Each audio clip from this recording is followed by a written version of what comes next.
নির্বাচনের খবর সংগ্রহে মাঠে রয়েছেন এখন টেলিভিশনের প্রতিবেদকেরা। ভোটের মাঠের হালচাল জানতে শুনবো তাদের অভিজ্ঞতা। সহকর্মী মাহমুদ রাকিব আছেন ঢাকা বিশ্ববিদ্যালয়ের কার্জন হলে, সরাসরি চলে যাচ্ছি তার কাছে।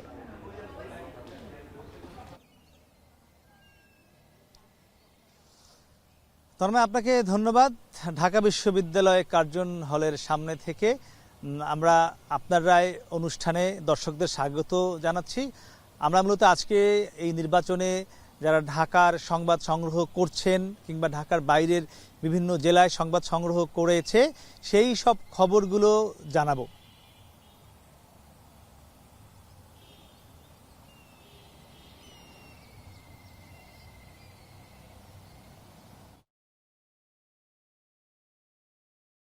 সঙ্গে আজকের এই আলোচনা করতে রয়েছে আমার ডান পাশে রয়েছে আমার সহকর্মী বেলায়েত হোসেন, আমার বাম পাশে রয়েছে আমার আরেক সহকর্মী মুজাহিদ শুভ, এরপর রয়েছেন তানজিলা খান মিম, রয়েছেন আমার আরেক সহকর্মী পুলক, রয়েছেন রাজু আহমেদ, এদিকে রয়েছে হোসেন জাহিদ এবং সর্বশেষ রয়েছে ফরহাদ বিন নূর। দর্শক, আমরা মূলত আমাদের সবার কাছ থেকে জানবো এই নির্বাচনে তারা নির্বাচনের মাঠ কেমন দেখছেন এবং যারা ভোটার রয়েছে তাদের কি বলছেন এই নির্বাচনকে নিয়ে এবং নির্বাচনে যে মূল মূল বিষয়গুলো রয়েছে সেগুলোর কোথায় কি অগ্রগতি হয়েছে, ভোটাররা কতটা নির্বাচন কেন্দ্রিক আগ্রহ, এ নিয়ে আমরা শুরুতে একটু বেলায়েতের কাছে যেতে চাই। বেলায়েত, গত তিনটা নির্বাচন তো আপনি নিশ্চয়ই সংবাদ সংগ্রহ করেছেন, সেই নির্বাচনের সঙ্গে এবারের নির্বাচন কি পার্থক্য পাচ্ছেন? বাংলাদেশে অনেক নির্বাচনী বিতর্কিত হয়েছে, কিন্তু টানা তিনটা নির্বাচন বিতর্কিত হয়েছে। গত 2014 সালের নির্বাচন, 2018 সালের নির্বাচন এবং সর্বশেষ 2024 সালের নির্বাচন। এই নির্বাচনগুলোতে বিতর্কিত হয়েছে, তার সবচেয়ে সাক্ষ্য বহন করে যাচ্ছে বিগত দুটি নির্বাচনের দিনে যারা দায়িত্ব পালন করেছেন প্রধান দুটি নির্বাচন কমিশনার, তারা এই মুহূর্তে কারাগারে রয়েছেন। এর মধ্যে একজন আদালতে দাঁড়িয়ে তিনি বলেছেন আমাকে গুলি করে মেরে ফেলুন। অর্থাৎ বলা যাচ্ছে যে নির্বাচন কমিশনের জন্য একটা বড় অগ্নি পরীক্ষা এবার সবচেয়ে, যেহেতু বিগত তিনটি বিতর্কিত নির্বাচন আছে, তার এই তিনটি নির্বাচন থেকে আগামীর যে নির্বাচনটা সেটাকে আলাদা করাটাই তার সবচেয়ে বড় পরীক্ষা। আমরা সেটাই দেখব। আজকেও প্রধান নির্বাচন কমিশনের কাছে আমি এই প্রশ্নটি রেখেছিলাম যে আপনি আসলে এই বিষয়টা মাথায় রাখছেন কিনা, যে আপনারই ইমিডিয়েট সাবেক দুজন প্রাক্তন প্রধান নির্বাচন কমিশনার কারাগারে রয়েছেন, এটাকে আপনি কিভাবে ভাবছেন? তিনি বলছেন তিনি ভয় পান না, তিনি আইন অনুযায়ী কাজ করছেন। আমরাও দেখতে চাই তিনি আসলে কতটা আইন অনুযায়ী করছেন। আলাদা একটি নির্বাচন উপহার দিতে চান গত তিনটি নির্বাচনের থেকে। জি, আপনি ধন্যবাদ। মুজাহিদ, আপনার কাছে জানতে চাইবো যে এবার ইতিমধ্যে নির্বাচনের ইশতেহারটা অনেক বেশি গুরুত্বপূর্ণ ছিল, আলোচনায় ছিল, বিশেষ করে বিএনপি এবং জামায়াত তারা কি ইশতেহার দেয়, ইতিমধ্যে দিয়েছে, কাল তো ভোটই।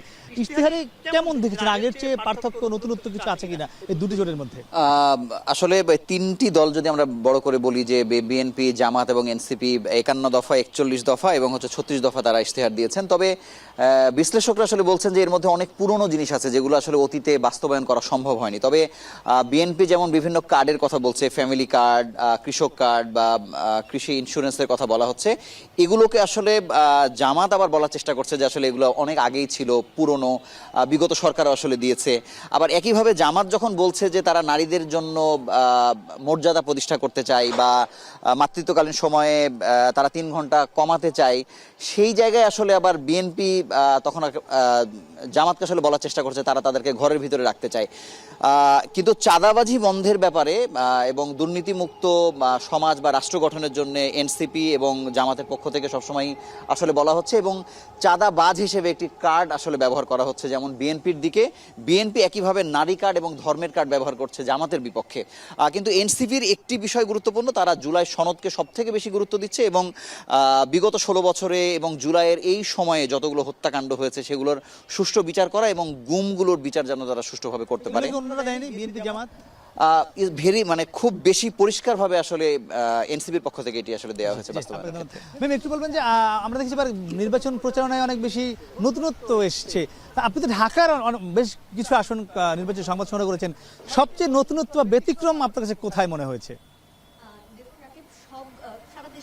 নির্বাচনী প্রচারণা আমরা দেখেছি প্রার্থীদের, কিন্তু সবচেয়ে ব্যতিক্রম ছিল ঢাকা ৮, যেখানে সামাজিক যোগাযোগ মাধ্যমে এই আসনটিকে নিয়ে বিভিন্ন ট্রল হয়েছে, মিমস হয়েছে এবং ঢাকা ৮-এর যারা ভোটার রয়েছেন কিংবা সারা দেশের মানুষও কিন্তু সামাজিক যোগাযোগ মাধ্যমে লিখেছেন ঢাকা ৮-এর নির্বাচন কি কিছুদিন পিছিয়ে দেওয়া যায় কিনা, তাহলে হয়তো বিনোদন আরও কিছুদিন পাওয়া যেত।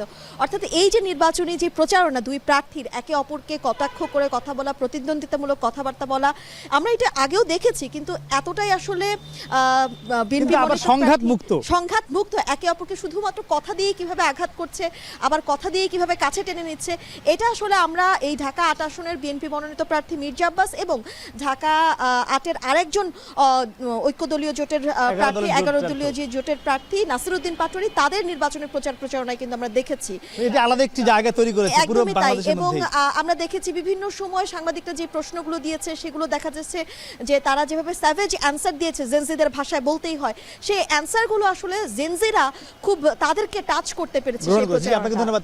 পুলক, একটু আপনার কাছে জানতে চাইবো যে আমরা এবার নির্বাচনকে ঘিরে দেখছি যে প্রচুর মানুষ শহর ছেড়ে গ্রামমুখী হয়েছে। আমরা দেখেছি ঢাকা থেকে, চট্টগ্রাম থেকে, বিভিন্ন জায়গা থেকে গতকাল আমরা দেখলাম। মানে এটি কি নতুন কোনো বার্তা বহন করছে কিনা? আপনি তো এই সংবাদগুলো সংগ্রহ করেছেন, কি মনে হয়? হ্যাঁ, দেখুন রাকিব, আমি প্রথমে যদি আমার নিজের একটি এক্সাম্পল দিয়ে শুরু করতে চাই। আমার জ্ঞান হওয়ার পর থেকে আমি আসলে এরকম কোনো নির্বাচন দেখিনি যেগুলোতে মানুষ ভোটকে এত বেশি গ্রহণ করেছে। স্বাভাবিকভাবেই আমার মতো বয়সে যারা তরুণরা রয়েছে বা যারা 17 বছর ভোটাধিকার প্রয়োগ করতে পারেনি, তারা এইবার সবচেয়ে বেশি উৎসবমুখরভাবে কিন্তু ঢাকা ছাড়ছেন। এবং আমরা যখন সকাল থেকে Gabtoli bus terminal, Mohakhali bus terminal বা রেলওয়ে স্টেশনগুলো যেগুলো রয়েছে সবগুলোতে আমরা দেখেছি যে উপচে পড়া ভিড় ছিল, যে প্রতিটি বাসই আসলে ছেড়ে যাচ্ছে পুরো সব একদম যাত্রী নিয়ে।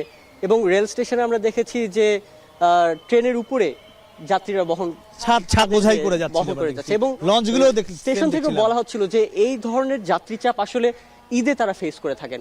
এবং পার্টিকুলারলি যদি আলাদাভাবে বলতে চাই লঞ্চের ব্যাপারটা, সদরঘাটের ব্যাপারটি, যে আমরা দেখেছি যে পদ্মা সেতু চালু হওয়ার পর এই যে সদরঘাট লঞ্চ টার্মিনালটি আসলে একদম পুরো যাত্রী শূন্যতায় ছিল। অনেক লঞ্চই আসলে স্ক্র্যাপ করা ফেলে হচ্ছিল, কারণ যাত্রী পাচ্ছে না তারা। তো এখন গতকাল থেকে আজকে পর্যন্ত আমরা যে চিত্রটি দেখছি যে সদরঘাট আবারও নতুন একটি পেয়েছে, নতুনত্ব একটি, যে আগের যে পুরাতন ধাঁচে সদরঘাট ফিরে গিয়েছিল। এবার গতকাল আমরা দেখলাম যে আজকে কমলাপুর রেলের যিনি স্টেশন মাস্টার উনি বলেছেন যে ঈদেও এত যাত্রী চাপ হয় না যেটি গতকাল হয়েছিল। আমরা আবারও ফিরবো। ধন্যবাদ। রাজু, একটু আপনার কাছে ফিরতে চাই, আইন শৃঙ্খলা বাহিনী এবার কতটা প্রস্তুত বলে মনে হচ্ছে? সরকার থেকে বলা হয়েছে বডি অন ক্যামেরা দেওয়া হবে, ভোট কেন্দ্রে সিসি ক্যামেরা বসানো হবে, এগুলো কতটা প্রস্তুত বলে মনে করছেন, কি দেখছেন? রাকিব, প্রথমে জানিয়ে রাখতে চাই যে এই রাজনৈতিক পট পরিবর্তনের পরে এই নির্বাচনটা আইন শৃঙ্খলা রক্ষাকারী বাহিনীর জন্য সব থেকে বড় সুযোগ। জুলাই আন্দোলনে তাদের যে ইমেজটি নষ্ট হয়েছে সেইটা ফিরিয়ে আনার, এবং সেই জায়গা থেকে বারবারই তারা বলছে যে এবারে সর্বোচ্চ সংখ্যক আইন শৃঙ্খলা রক্ষাকারী বাহিনী তারা নিযুক্ত করছে, আর ইতিহাসে প্রথম, বাংলাদেশের ইতিহাসে। তো তারা যেমনটি বলছে 9 লাখের বেশি, যেমন পুলিশ 1,87,603 জন, সেনাবাহিনী 1 লক্ষেরও বেশি, একই সঙ্গে সব থেকে বিপুল সংখ্যক যে বাহিনীটি অর্থাৎ আনসার বাহিনী 6 লক্ষ। এই যে বিপুল সংখ্যক বাহিনী, এদেরকে যেমন তারা তাদের যে প্রশিক্ষণের মাধ্যমে তৈরি করেছে, তেমন প্রযুক্তিগত দিক থেকেও কিন্তু তাদেরকে প্রস্তুত করেছে বলে তারা বলছে। যেমন তারা বডি অন ক্যামেরা দিয়েছে, প্রত্যেকটি ভোট কেন্দ্রে সিসিটিভি ক্যামেরা বসেছে বা পেয়েছে, কি দেখেছেন? কি সিসি ক্যামেরা তারা বলছে যে 90%, কিন্তু বাস্তবিকভাবে আসলে তারও কম। আমাদের অনুসন্ধান পেয়েছে মোটামুটি রয়েছে। বডি অন ক্যামেরা 40,000-এর তারা কথা বলেছিল, পুলিশকে 25,700-র মতো বডি অন ক্যামেরা দেওয়া হয়েছে। তবে বাস্তবিকভাবে ঝুঁকিপূর্ণ যে ভোট সেন্টারগুলো রয়েছে 24, সারা বাংলাদেশে 24,000 এবং অতি ঝুঁকিপূর্ণ 8,000, এইগুলো নিয়ে আসলে তারা বলছেন যে ঝুঁকিপূর্ণ থাকলেও তারা বলছেন যে কোনো তারা চাপ নিচ্ছে না, কারণ বিপুল সংখ্যক যেহেতু আইন শৃঙ্খলা রক্ষাকারী বাহিনী রয়েছে, তারা বলছেন যে খুব সহজে তারা এই বিষয়গুলোকে সুষ্ঠু ভোট হবে এটি তারা বলছেন। এবং তারা বলছেন যে আমরা আবার আসবো। আপনাকে ধন্যবাদ। যাই একটু জানতে চাই, এবার অনেক বেশি জেন জেড ভোটার বলা হয়েছে, 37 বছরের নিচে ভোটার রয়েছে 5,56,00,000, 15-13 কোটি ভোটারের মধ্যে। তাদের মানে ভোট দেওয়ার আগ্রহ কতটা দেখছেন? রাকিব, আসলে তরুণদের ক্ষেত্রে একটি বাক্য কিন্তু খুব বেশি প্রাসঙ্গিক, যারা আনন্দ, বেদনা, বিরহ মিলন সংকটের অনুভূতিগুলো আসলে এক থাকে, অভিন্ন আসলে থাকে। সেই জায়গা থেকে যে 37 বছরের নিচে যে আপনি পরিসংখ্যানটি বললেন, আমি যদি আরো একটু ভাগ করে বলতে চাই, এই 5.5 কোটি ভোটারকে আপনি 27 বছরের নিচে যারা আছে তারা কিন্তু 29 বছরের নিচে যারা আছেন তারা কিন্তু জেনজি, জেনারেশন জেড। কাজেই তাদের যে সংখ্যাটি সেটা কিন্তু অভূতপূর্ণভাবে খুব বড় সংখ্যা। তাদের আনন্দ, বেদনা, বিরহ মিলন সংকটে যে অনুভূতি কিন্তু একই পর্যায়ে চলে। তারা সামাজিক যোগাযোগ মাধ্যমে যেটি দেখে তাদের ভাষার মূল অনুভূতি সেগুলো কিন্তু খুব সামঞ্জস্যপূর্ণ হয়ে থাকে। তাদের হয়তো রাজনৈতিক মতাদর্শে ভিন্নতা আছে, কিন্তু চাওয়া পাওয়ার প্রেক্ষিতে, সংকটের প্রেক্ষিতে, ভালোবাসার প্রেক্ষিতে, ঘৃণার প্রেক্ষিতে তারা কিন্তু একতাবদ্ধ হয়ে থাকে। তারা ভোটমুখী তো আছেই, এবং সেক্ষেত্রে ভোট তারা কোন পক্ষে দেবেন সেক্ষেত্রে হয়তো বা দলগতভাবে বা এই জেনজি জেনারেশনের অনুভূতিগুলো খুব বেশি প্রাসঙ্গিকভাবে একটা জোটবদ্ধভাবে কোন দিকে যাবে কিনা তেমন সম্ভাবনা কিন্তু তৈরি হয়েছে। জি জি, ফরাদ, আপনাকে আসবে যে নারী ভোটারদের কতটা দেখছেন, তারা কতটা ভোটের দিকে যাচ্ছে, তারা কোনো ভীতির মধ্যে রয়েছে কিনা, ভোট কেন্দ্রে যাবে, কি দেখেছেন? আমরা কিন্তু সম্প্রতি বেশ কিছু মিছিল দেখেছি, ঢাকা থেকে শুরু করে ঢাকার বাইরে অনেক মিছিল দেখেছি, বিভিন্ন দলেরই দেখেছি। সেখানে পুরুষের সঙ্গে নারী যে ভোটাররা রয়েছে তারা কিন্তু তাল দিয়ে দেখা গেছে যে কোনো কোনো মিছিলে নারীরাই বেশি। সব মিলিয়ে নারী ভোটারটা তো একটা বড় ফ্যাক্টর, এবং নারীদেরকে আমরা দেখছি তারা ভোটের প্রচারণায় ব্যস্ত থেকেছেন, তারা বাড়ি বাড়ি গিয়েছেন, তারা মিছিলে থেকেছেন। সব মিলিয়ে নারীরা কিন্তু এই নির্বাচনের সঙ্গে ওতপ্রোতভাবে জড়িত। তারা যখন ভোট কেন্দ্রে যাবেন সেই ভোটটা কোন দিকে যায় সেটিও কিন্তু দেখবার বিষয়। সব মিলিয়ে নারীরা এই ভোটকে কেন্দ্র করে তারা খুবই উৎসাহ তাদের ভেতরে আমরা দেখছি, এবং তাদের ভোটটাও খুবই গুরুত্বপূর্ণ। এবং বলা হচ্ছে যে নারী এবং তরুণদের ভোট যেদিকে যাবে আগামীর ক্ষমতার সেদিকে যেতে পারে, এমন কথা অনেক বিশ্লেষক বলছে। ধন্যবাদ দর্শক, আপনারা জানিয়ে রাখি আপনার রায় অনুষ্ঠানটি এখন টেলিভিশনে গতকাল থেকে শুরু হয়েছে। এই আয়োজনটি চলবে আরও 2 দিন, অর্থাৎ আপনার রায় অনুষ্ঠানটি মোট 4 দিন চলবে, যেখানে বিরামহীনভাবে টানা সংবাদ প্রচার করা হচ্ছে। এবং এখানে আপনারা এইবারে যে ত্রয়োদশ জাতীয় সংসদ নির্বাচনের আদ্যপান্ত সব জানবেন। শুধু ঢাকা নয়, পুরো বাংলাদেশের 64 জেলা থেকে, সকল উপজেলা থেকে, থানা পর্যায় থেকে, গ্রাম থেকে, সব জায়গায় থেকে এই খবরটি আমরা আপনাকে জানাবো আপনার অনুষ্ঠানের মাধ্যমে। আমরা এবার একটু কথা বলতে চাই আমার সহকর্মী বেলায়েত হোসেনের সঙ্গে। বেলায়েত, এবারের ভোটটি মূলত 2টি ভোট। অন্যান্যবার বাংলাদেশে আমাদের সবসময় একটি ভোট হয়, জাতীয় সংসদ নির্বাচন বা সংসদ সদস্য নির্বাচন হয়। এবার সাথে সাথে একটি গণভোট হচ্ছে, জুলাই সনদের পক্ষে হ্যাঁ নাকি না তার একটি ভোট, যার মাধ্যমে বাংলাদেশ আগামীতে কোন পথে চলবে তার একটি পথ নির্দেশক এর মাধ্যমে হতে যাচ্ছে। তো আপনি তো শুরুর দিকেই আমরা দেখেছি পঞ্চগড় কিংবা রংপুরের দিকে সংবাদ সংগ্রহ করতে গিয়েছিলেন। এবার প্রান্তিক পর্যায় থেকে শুরু করে শহরের পর্যায়ে মানুষ গণভোট সম্পর্কে কতটুকু জানে, কি মনে হলো? এই বাস্তবতাটা হচ্ছে কিছুদিন আগেও যদি আমরা বলতাম, আমরা নিজেও বিভিন্নভাবে আলোচনা করেছি, বিশ্লেষণ করেছি, প্রতিবেদন তৈরি করেছি যে সাধারণ মানুষের কাছে গণভোটের আবেদন পৌঁছায়নি। এটি 15 দিন আগে পর্যন্ত সেই বাস্তবতা ছিল, বা 1 মাস আগ পর্যন্ত। নতুন রিন গভীর থেকে পরিষ্কার করে কাপড়কে রাখে নতুনের মতো উজ্জ্বল। নতুন রিন অ্যাডভান্স পাউডার। এখন আসলে প্রত্যেকের কাছে গণভোটটি পৌঁছে গেছে। এটার 2টা কারণ। একটা হচ্ছে যে আসলে গণভোট নিয়ে প্রচুর পরিমাণ অপতথ্য ছড়িয়েছে সামাজিক যোগাযোগ মাধ্যমে। বলা হচ্ছে যে গণভোটে যদি হ্যাঁ ভোট দেওয়া হয় তাহলে নাকি সংবিধানে বিসমিল্লাহ থাকবে না। এটি একটি ডাহা মিথ্যা কথা। আরেকটি কথা বলা হচ্ছে গণভোটের মাধ্যমে নাকি সমকামিতাকে প্রশ্রয় দেওয়া হবে। এটিও এক ধরনের মিথ্যা প্রচারণা। এইভাবে গণভোট নিয়ে নানা ধরনের মিথ্যা অপপ্রচার চালানো হয়েছে। গণভোট যদি হ্যাঁ প্রচারণা, হ্যাঁ জয়যুক্ত হলে যে জুলাই সনদে সংবিধানে যে বিষয়গুলো সংস্কার হবে সেগুলোর মাধ্যমে নাকি মুক্তিযুদ্ধকে অবমাননা করা হবে, এই ধরনের নানা ধরনের অপপ্রচার কিন্তু গণভোট নিয়ে হয়েছে, এবং সমাজের পরিচিত জনরাই এই অপপ্রচারগুলো চালিয়েছে।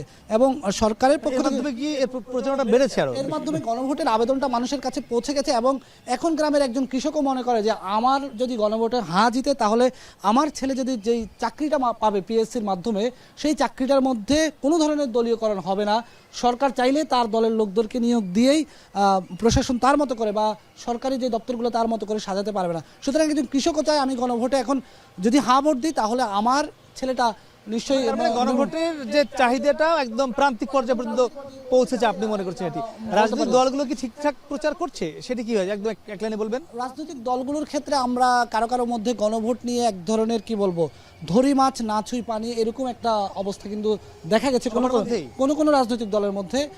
এটি ধরেন বিএনপির পক্ষ থেকে তো প্রথম থেকে গণভোট নিয়ে জামাতের পক্ষ থেকে অভিযোগ করা হয়েছে। এনসিপির প্রার্থী হাসনাত আব্দুল্লাহ তো সরাসরি বললেন যে তারেক রহমানকে স্পষ্ট করতে হবে তিনি আসলে হায়ের পক্ষে না নায়ের পক্ষে। সর্বশেষ তিনি যখন হায়ের পক্ষে কথাই বললেন, তারপরে এক ধরনের তাদের রাজনৈতিক অবস্থানটা স্পষ্ট হয়ে গেছে। তবু এটা নিয়ে নানা ধরনের প্রশ্ন তুলছে জামাত জোটের প্রার্থীরা, জামাত জোটের নেতারা। কিন্তু আমরা শেষ পর্যন্ত যেটি দেখছি আসলে তৃণমূলের মানুষ এখনও রাজনৈতিক দলের নেতারা কে কীভাবে চিন্তা করছেন এটি তাদের কাছে মুখ্য বিষয় নয়। তারা চিন্তা করছেন যে এই গণভোটে হ্যাঁ জিতলে আমার কি লাভ হবে সেটি বিষয়। একটু জানতে চাই, আমরা সবসময় দেখি নির্বাচন আসলে বিশেষ করে শেষ 15 দিন 20 দিন বা নির্বাচনের দিন, নির্বাচনের পরবর্তী 2 দিন ব্যাপক সহিংসতা হয়। এবারে নির্বাচনে আপনি কি দেখছেন মাঠে?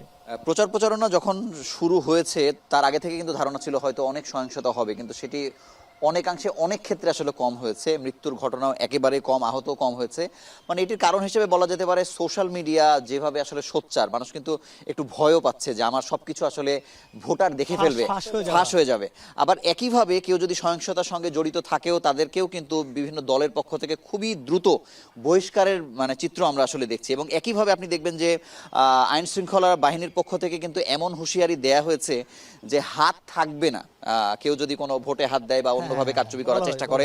মানে এই সোচ্চার অবস্থানটা মানে বেশি হওয়ার কারণে, আইন শৃঙ্খলা বাহিনীর পক্ষ থেকে হওয়ার কারণে নির্বাচনের দিন বা তারপরেও যে আসলে অনেক বেশি সহিংসতা হবে সেই বিষয়টা কিন্তু তেমন দেখা যাচ্ছে না, কারণ তাদেরকেও নিজেদেরকে প্রমাণ করার একটা ব্যাপার কিন্তু আছে। আইনশৃঙ্খলা বাহিনী একটু সোচ্চার রয়েছে, এজন্য সহিংসতা একটু কম হতে হতে পারে।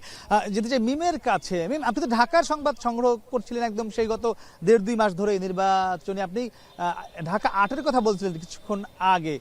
এটি যেমন অনেক বেশি মানুষকে আকর্ষিত করেছে ঢাকা 8, মানে এর আবার উল্টো কোনো কিছু আছে কিনা বা আরো ব্যতিক্রম কিছু দেখেছেন কিনা? আর ব্যতিক্রম যদি বলতে হয় ঢাকা 9 আসনের কথা বলতেই হবে, কারণ ঢাকা 8-এ আমরা যেরকম দেখেছি একটা তরুণ নেতৃত্ব আসতে চলেছে, আবার অপরদিকে একটা অভিজ্ঞ রাজনীতিবিদ রয়েছে, আর তিনিও ভোটের মাঠে রয়েছেন। কিন্তু ভোটের ঢাকা 9 আসনে কিন্তু একই রকমভাবে তরুণ নেতৃত্ব রয়েছেন, স্বতন্ত্র পদে লড়ছেন তাসনিম জারা, আবার বিএনপি মনোনীত পদে লড়ছেন হাবিবুর রশিদ হাবিব। সেক্ষেত্রে তাসনিম জারা একটু ব্যতিক্রমী প্রচারণা চালিয়েছেন, তিনি কোনো উচ্চ শব্দ মাইকিং ব্যবহার করেননি, তিনি মানুষের কাছে কাছে যে যতটা সম্ভব বোঝানোর চেষ্টা করেছেন। আবার হাবিবুর রশিদ হাবিব তিনিও কিন্তু কোনো রকম কটাক্ষ করেননি তাসনিম জারাকে, বরং তিনি বলেছেন ও আমার বোন। অর্থাৎ এই যে একটা ভিন্নধর্মী প্রচারণা, এটিও কিন্তু প্রচারণার অংশই বলতে হবে আপনাকে। না, এখানে এনসিপি থেকেও কোনো অভিযোগ আসেনি। আবার অন্য একটি আসনেও কিন্তু আমরা দেখেছি বিএনপির প্রার্থী এক পাশে প্রচারণা চালাচ্ছে, অন্য পাশে জামাতের প্রার্থী প্রচারণা চালাচ্ছে দেখে তিনি তার সঙ্গে গিয়ে হাত মিলিয়েছেন। এই যে ঢাকা 18-র একটি আমরা দৃশ্য সামাজিক যোগাযোগ মাধ্যমে দেখেছি, ঢাকা 9-এর এরকম আমরা ঢাকা 6 দেখেছি যে জামাতের প্রার্থীকে নিয়ে বিএনপি প্রার্থী তার বাসায় গিয়ে নাস্তা করেছে। একদমই তাই। অর্থাৎ এই যে ভোট চাওয়ার যে একটি বিষয়, ভোটের লড়াই চলবে কিন্তু ভোট চাওয়ার ক্ষেত্রে কোনো সহিংসতা নয়, সৌহার্দ্যপূর্ণ একটি সম্পর্ক, সেটি কিন্তু আমরা দেখেছি। পুলক, একটু যেতে চাই সামাজিক যোগাযোগ মাধ্যমে এবার ভোটে কতটা প্রভাব বিস্তার করছে? আচ্ছা, ধন্যবাদ। প্রথম থেকেই আমরা দেখেছি আসলে ভোট শুরুর প্রায় 1 মাস আগে থেকেই আমরা দেখেছি যে বিভিন্নভাবে বিভিন্ন অপপ্রচারও চালানো হয়েছে। আবার যদি আমি বলি যে ভোটের যে এখন প্রচারণা, সেটি একটি মূল প্রচারণাই চলছে এখন আসলে সামাজিক যোগাযোগ মাধ্যমে। মানুষ আসলে কিভাবে গ্রহণ করছে সেটি একটু যদি প্রান্তিক পর্যায়ে আমি যদি আলোচনা করতে চাই, প্রান্তিক পর্যায়ে মানুষজন কিছু কিছু আছে যারা একদম প্রত্যন্ত এলাকায় থাকেন, তারা কিন্তু আসলে যাচাই বাছাই, মাঠের যে অবস্থা সেটি যাচাই বাছাই না করে অনেকে, এখন তো সবার হাতে স্মার্টফোন রয়েছে, ইন্টারনেট রয়েছে, সবাই দেখে, রিলস দেখে, ফেসবুকে ইউটিউবে দেখে, ভিডিওস দেখে। তো এর মাধ্যমে অনেকেই দেখা যাচ্ছে যে যাচাই বাছাই না করেই অনেকের পক্ষে রায় দিচ্ছেন, অনেকের পক্ষে ভোটও দিচ্ছেন। তো এইগুলো সামাজিক যোগাযোগ মাধ্যমে আসলে অনেকটাই প্রভাব পড়বে। এটি পরে দেখা যায় যে তিনি মনে করেছেন সত্য আসলে ভুয়া ছিল। তো দেখা যাচ্ছে যে অনেকে যারা যোগ্য প্রার্থী, তো সামাজিক যোগাযোগ মাধ্যমের এই যে প্রচারণা, আমার যেটা মনে হয় আমার দৃষ্টিকোণ থেকে, যে এমনও হতে পারে যে একজন যোগ্য প্রার্থীও ভোট হারাতে পারে এই সামাজিক যোগাযোগ মাধ্যমের যে প্রচারণা, অপপ্রচার এর কারণে। জি জি, রাজু, একটু জানতে চাই, এই যে এবার বলা হয়েছিল সামাজিক যোগাযোগের মাধ্যমে অপপ্রচার রোধে নানান উদ্যোগ নেওয়া হবে আইন শৃঙ্খলা বাহিনীর পক্ষ থেকে, মানে এই আইন শৃঙ্খলা বাহিনী কি এই ধরনের উদ্যোগ নিতে পেরেছে?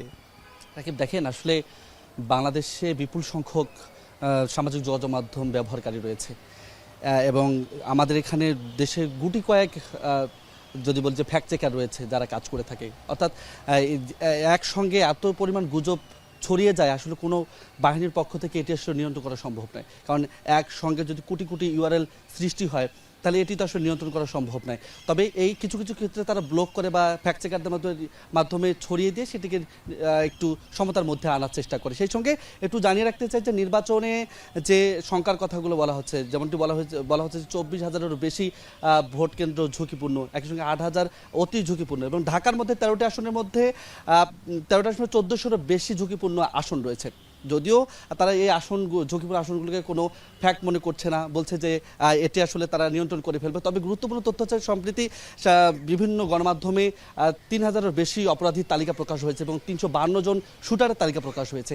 এই যে বড় ঝুঁকি এবং যারা এখনো ধরাছোঁয়ার বাইরে রয়েছে এবং সবথেকে বড় ঝুঁকি হচ্ছে এখনো 2000-এরও বেশি অস্ত্র অবৈধ অস্ত্র তো উদ্ধার করতে পারেনি এবং ব্যক্তিগত অস্ত্র 1000-এরও বেশি এখনো জমা দেয়নি, তালিকায় আসেনি। এই যে ঝুঁকিগুলো রয়েছে এগুলো আসলে আইন শৃঙ্খলা বাহিনীর এত আয়োজনকে এগুলো নিয়ন্ত্রণ কেমনে করবে তার একটু একটু জানতে চাই। আপনি তো তখন বলছিলেন তরুণদের কথা, আমরা যদি প্রান্তিক পর্যায়ে যাই, একটা সীমান্ত এলাকা হতে পারে কিংবা একটা পাহাড়ি এলাকা, নদীমাতৃক এলাকা, উপকূলীয় এলাকা, সেখানকার মানুষের ভোট নিয়ে কি আগ্রহ রয়েছে এই শহরের মতো? সত্যি আমি শহরের কথা তো সবাই বললেনই, উপকণ্ঠ যদি বলে থাকি কিংবা প্রান্তিক পর্যায়ে যদি বললেন, সেখানেও কিন্তু এই ভোটের যে আমরা আমেজটা বলি সেটি কিন্তু একেবারে বিদ্যমান। এবং এটি আসলে শুধুমাত্র যে রাজনৈতিক দলের প্রচারণা তা কিন্তু না, এবং এই ফরম্যাটগুলো আসলে সরকারের পক্ষ থেকে গণভোটের প্রচারণা চালানো হয়েছে, টেলিভিশনগুলো সেগুলো চালানো হয়েছে। একই সঙ্গে যে সকল প্রার্থীগুলো রয়েছেন, বিশেষ করে স্বতন্ত্র প্রার্থী বলি কিংবা সামাজিক যোগাযোগ মাধ্যমে বিভিন্ন পেজ বলি, এ সকল মাধ্যমেও কিন্তু বার্তাগুলো আসলে প্রান্তিক পর্যায়ে পৌঁছেছে। কাজেই এই ভোট নিয়ে যে উৎসব বলি কিংবা ঈদের আনন্দের সঙ্গে তুলনাটি করা হচ্ছে, যেটি এতদিন করা হয়নি, কাজে এই যে আমেজটি সেটি কিন্তু প্রান্তিক পর্যায়েও ঠিক সমানভাবে সেটি পরিলক্ষিত হচ্ছে। একটি বিষয় উল্লেখযোগ্য, যেহেতু প্রান্তিক মানুষের চাহিদাগুলো পূরণ করার ক্ষেত্রে জনপ্রতিনিধি নির্বাচনের সুযোগটি সীমিত ছিল যদি অভিযোগ করা হয়ে থাকে, এবার যেহেতু মনে করা হচ্ছে এই সুযোগটি তৈরি হচ্ছে, কাজেই আগ্রহের জায়গাটিও কিন্তু একইভাবেই কিন্তু সুপরিলক্ষিত হচ্ছে। শেষ করবো একটি পয়েন্টে, যেহেতু মানুষের আক্ষেপের তো শেষ নেই, কিন্তু এবার মনে করা হচ্ছে ভিন্ন ভিন্ন মানুষের ভিন্ন ভিন্ন আক্ষেপ, কারো কর্মঘণ্টা নিয়ে, কারোর প্রান্তিক পর্যায়ের কোনো নদী মাতৃকার কারো বাসভবন আছে তার যে আলাদা আক্ষেপ রয়েছে, ভিন্ন ভিন্ন মানুষের ভিন্ন ভিন্ন দুঃখ, তারা মনে করছেন এই ভোট তার কোনো সমাধান দেবে। কাজেই নিশ্চয়ই আমেজটি তো অবশ্যই বিরাজ করছে। জি জি একদম। ফরাদ, আপনার কাছে যেতে চাই, একটু জানতে চাইবো যে আচরণবিধি কতটা মেনে চলছে প্রার্থীরা কিংবা ভোটাররা? এখানে আমরা একটা বিষয় যদি বলি যে নির্বাচন নিয়ে যে উৎসব মুখর একটা পরিবেশ সেটি যেমন আছে, অন্যদিকে কিন্তু আমরা দেখি যে আচরণবিধি অনুযায়ী যেভাবে করে প্রার্থী কিংবা ভোটারদের যেভাবে চলা উচিত সেখানে অনেক ক্ষেত্রে আমরা ব্যত্যয় দেখেছি। আমি যদি বলি যে নির্বাচন কমিশনের আচরণবিধি অনুযায়ী যেদিন থেকে ভোটের প্রচারণা শুরু হবে তার 21 দিন আগে থেকে কিন্তু কোনো প্রচারণা করা যাবে না, অর্থাৎ 22 জানুয়ারি আগে কোনো প্রচারণা করা যাবে না। কিন্তু আমরা দেখেছি যে তার আগেও অনেক প্রার্থী তার মতো করে প্রচারণা চালিয়েছেন যেখানে এটি মানা হয়নি। একই সঙ্গে যদি বলি যে রাত 8টার পরে কিন্তু কোনো মাইকের ব্যবহার করা যাবে না, কিন্তু আমরা দেখেছি রাত 2টা-3টা পর্যন্ত কেউ কেউ বড় বড় সমাবেশ করেছে। এবং আমরা দেখেছি যে মসজিদে, অর্থাৎ ধর্মীয় যেসব উপাসনালয় রয়েছে সেখানে গিয়ে ভিতরে গিয়ে ভোট চাওয়া, সেটিও কিন্তু আচরণবিধি লঙ্ঘন। কিন্তু আমরা দেখেছি যে অনেক বড় বড় প্রার্থী, দলের প্রধান থেকে শুরু করে অনেকেই মসজিদের ভিতরে গিয়ে, এখানে কি নির্বাচন কমিশন ব্যবস্থা নিতে দেখেছেন তেমন কঠোর কোনো ব্যবস্থা? আমরা সেরকম কোনো দৃশ্যমান কোনো ব্যবস্থা আমরা দেখিনি সত্যি বলতে। এবং একই সঙ্গে যদি বলি যে শিক্ষা প্রতিষ্ঠানে গিয়েও কোনো প্রার্থী শ্রেণীকক্ষে ভোট চাইতে দেখেছি, ক্লাস চলছে, পরীক্ষা হচ্ছে, কোনো প্রার্থী সেখানে দেদারসে ঢুকে পড়ছে। এই ধরনের আচরণবিধি লঙ্ঘন আমরা দেখছি যে সব মিলিয়ে ছিল। এখন দেখা যাবে যে আগামীকাল যেহেতু চূড়ান্ত লড়াই, আমরা দেখবো। জি ফরাদ, আপনাকে ধন্যবাদ। দর্শক, আপনারা আমরা একটু আবারও শুরুতে যেতে বেলায়েত, আপনার কাছে বেলায়েত একটু জানতে চাই, এবার যেহেতু দুটি ভোট একসঙ্গে, বলা হচ্ছে যে ভোটের ফলাফল দিতে অনেক সময় লাগবে, আসলে কি নির্বাচন কমিশন কি বলছে এই নিয়ে? এই সংখ্যাটা আসলে শুরু হয়েছে ঢাকা বিশ্ববিদ্যালয়ের যে ডাকসু নির্বাচনের ফলাফলের ধীর গতি এবং জাহাঙ্গীরনগরের জাকসু নির্বাচনের ফলাফলের কচ্ছপ গতি। এটার পরে মানুষের শঙ্কা জেগেছে যে যদি একটি ছাত্র সংসদের নির্বাচনে ফলাফল দিতে এত সময় লাগে, তাহলে সারা দেশের 42,000 ভোট কেন্দ্রে ফলাফল দিতে কত সময় লাগবে। তবে আসার কথা হচ্ছে যে আমরা এর আগে যে 3টি নির্বাচনের সরাসরি আমি ফলাফল ঘোষণা কেন্দ্রে থেকেছি, আমরা দেখেছি যে রাত 3টার মধ্যে ফলাফল ঘোষণা শেষ হয়ে যায়, কোনোটা রাত 1টার মধ্যে হয়ে গেছে। 14 সালের নির্বাচন যেহেতু 154টা আসন আগেই নির্বাচিত হয়ে গেছে, সেখানে অল্প কিছু সংখ্যক, সেখানে মোটামুটি সন্ধ্যার পরেই ফলাফল শেষ। আর এরপরে এবারের একটু আগে আমাদেরকে একজন নির্বাচন কমিশনার জানিয়েছে পরের দিন সকালের মধ্যেই বেশিরভাগ আসনের ফলাফল পাওয়া যাবে। এটি আমরা আশার বাণী হিসেবে 13 তারিখ সকালে। তবে আমাদের ধারণা হচ্ছে যে 13 তারিখ হয়তো দুপুর পর্যন্ত ফলাফল যায়, দুপুর পর্যন্ত সময় লাগে। দুপুরের মধ্যে বাংলাদেশের মানুষ জানতে পারবে প্রধানমন্ত্রী বা নতুন ক্ষমতায় কোন দল বা কোন দল যাচ্ছে। ধন্যবাদ। শুভ, একটু জানতে চাইবো যে এবারের নির্বাচনের বড় একটি বা এই নির্বাচন যে প্ল্যাটফর্মের উপর দাঁড়িয়ে হচ্ছে সেটা জুলাই গণঅভ্যুত্থান। সেই জুলাই গণঅভ্যুত্থানের যে আকাঙ্ক্ষা, এটি এই রাজনৈতিক দলগুলোর বা জোটের মধ্যে কি দেখেছেন এই গত 1.5-2 মাসের প্রচারণায়? আসলে এই আকাঙ্ক্ষা পূর্ণ বাস্তবায়নের জন্য কিন্তু সবাই খুবই সোচ্চার এবং তাদের ইশতেহারে, কথায়, আলোচনাতে কিন্তু এগুলো আসলে আছে। কিন্তু একটি জোট আরেকটি জোটকে বা একটি দল আরেকটি দলকে কিন্তু মানে এটি বলার চেষ্টা করছে যে আসলে কার মনে আসলে আছে কি নেই। যারা হয়তো দাবি করছেন যে তারা মনে মনে চান যে এটি আসলে বাস্তবায়ন করবেন, তারাও আসলে বাস্তবায়ন করবেন কিনা সেটি ক্ষমতায় গেলে তারপরে জানা যাবে। তবে এই কথা সত্য যে বাংলাদেশের তরুণ সমাজ মানে যেভাবে সোচ্চার, তারা যদি দেখে যে আসলে জুলাইয়ের আকাঙ্ক্ষা পূরণ হচ্ছে না, নিশ্চয়ই তারা ক্ষমতায় যারাই আসুক না কেন তাদেরকে অবশ্যই একটা মানে অস্থিতিশীল পরিবেশের মধ্যে বা তাদেরকে টেনে নামানো বা এই ধরনের কোনো ঠিক হঠকারী বলা যায় না, এই ধরনের সিদ্ধান্ত তারা নিয়ে বসতে পারে। জি একদমই। আমি একটু জানতে চাইবো যে সামাজিক যোগাযোগ মাধ্যম আমরা আলোচনা করছিলাম, কিন্তু এই যোগাযোগ মাধ্যম তরুণদের কতটা প্রভাবিত করবে ভোটে, কি মনে হয়? অবশ্যই আমার কাছে মনে হয় যে কিছুটা হলেও প্রভাবিত করবে, কারণ আগে একজন তরুণ হয়তো জানতো যে তার বাবা ধানের শীষে ভোট দেয় কিংবা দাঁড়িপাল্লাতে ভোট দেয়, তিনিও ধানের শীষ বা দাঁড়িপাল্লায় ভোট দেবে। কিন্তু এখন আমরা দেখেছি সামাজিক যোগাযোগ মাধ্যমে হয়তো আপনি একটি লেখা লিখলেন, সেই লেখাটি অনেক বিশ্লেষণধর্মী লেখা, সেই লেখাটি পড়ে আমি আমার নিজের মতো করে চিন্তা করতে পারলাম। এরকম অনেকেই অনেক লেখা লিখেছে। এবং আমরা আরও একটি বিষয় আমরা দেখেছি, বট বাহিনীর আক্রমণ সামাজিক যোগাযোগ মাধ্যমে। যখনই কারো মতের সাথে মিলছে না তখনই অন্য বাহিনীর বা অন্য দলের লোকরা এসে সেই বট বাহিনী দিয়ে আক্রমণ করে। তো সেই জায়গা থেকে অবশ্যই আমি মনে করি তরুণরা যারা আসলে বুদ্ধি বিবেচনা করে ভোটটা প্রয়োগ করতে চায়, যারা নাগরিক অধিকারটা তারা প্রয়োগ করতে চায়, তারা অবশ্যই ভোট দেওয়ার আগে সেই বিশ্লেষণটা বা বিশ্লেষণধর্মী লেখা সামাজিক যোগাযোগ মাধ্যম থেকে পড়ে তাদেরকে প্রভাবিত করতে পারবে। মনে করছেন দর্শক, আমরা দেখছিলাম আফতার অনুষ্ঠান। এই মুহূর্তে গুলশানে সংবাদ সম্মেলনের কথা বলছে বিএনপির নির্বাচন পরিচালক